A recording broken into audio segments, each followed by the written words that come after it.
रोज रोज नाश्त्याला काय करायचं हा विचार करतच होते.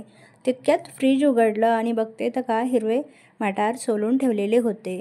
मग ह्या मटारचं काहीतरी करूयात म्हणून मटारलाच धारेवरती धरलं. मग त्याचे कटलेट बनवूया असं ठरवलं.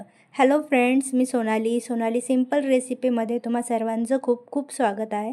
आज आपण बनवणार आहोत हिरव्या वाटाण्याचे मटार कटलेट. अतिशय चवीला छान लागतात. एकदम बेसिक आणि सिंपल पद्धतीने होतात. खूप जास्त वेळ लागत नाही. इथे 1 वाटी हिरवा वाटाणा घेतलेला आहे सोलून आणि बेसिक जिरे, मोहरी, हळद हे बेसिक मसाले, 1 चम्मच बेसन, मीठ, हळद. सर्वप्रथम आपण मटार उकळून घेऊयात.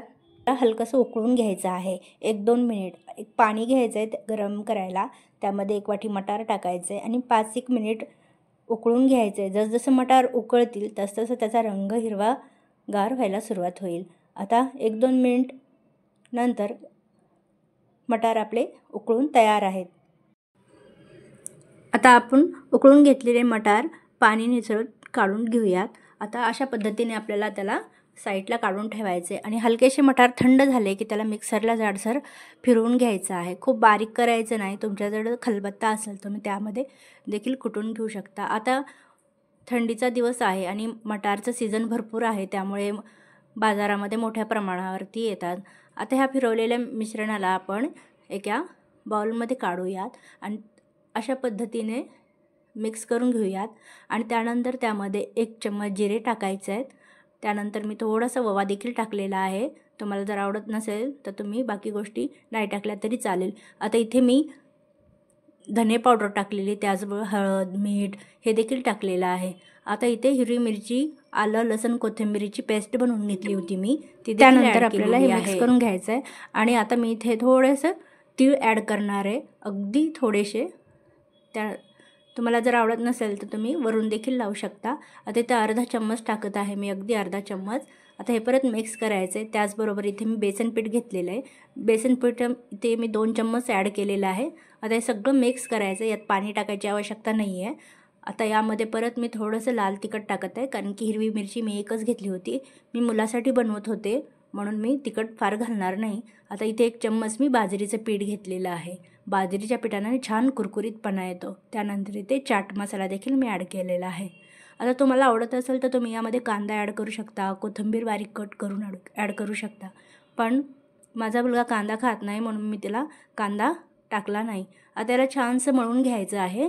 पाणीची आवश्यकता नाही आहे. जर तुम्हाला वाटत असेल पाणी टाकायचं आहे तर थोडंसं तुम्ही पाणी यात ॲड करू शकता, अगदी थोडंसं, कारण की हे ओले मटार होते त्यामुळे पीठ त्यामध्ये लवकर मिक्स होऊन जातं. आता अशा पद्धतीने आपण त्याला रोल बनवून फ्लॅट असा कटलेट बनवायचा आहे.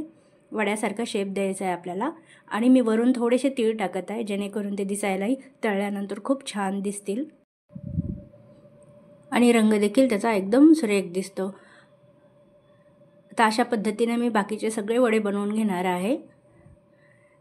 तुम्हाला जर त्याचा गोल आकार नसो तर तुम्ही ट्रायंगल, स्क्वेअर कसल्याही पद्धतीचा शेप देऊ शकता.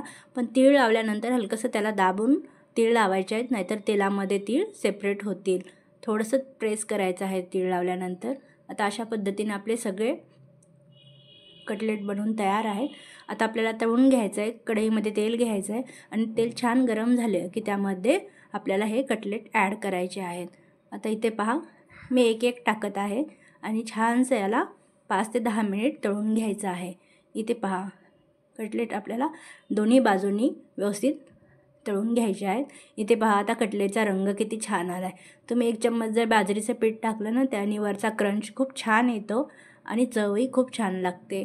आता इथे पहा, तीळ आपले अजिबात सेपरेट झालेले नाही, कारण की आपण बनवताना हलकंसं त्याला प्रेस करून घेतले होते म्हणून अजिबात निघले नाही ते. आता मी दुसरे देखील असेच तळून घेणार आहे. अशा पद्धतीने तुम्ही जर मटार कटलेट केले तर मुलं अगदी आवडीने खातात. खूप वेळ लागत नाही, झटपट होतात आणि मेन म्हणजे चवीलाही खूप छान लागतात. तुम्हाला माझी रेसिपी आवडली असेल तर सोनाली सिंपल रेसिपीला लाईक, शेअर आणि सबस्क्राईब करायला विसरू नका. इथे पहा, आपले कटलेट बनवून तयार आहेत. एकदम टेस्टी आणि डिलिशियस आहे. इथे मी गोड दहीबरोबर खाणार आहे. Bye bye.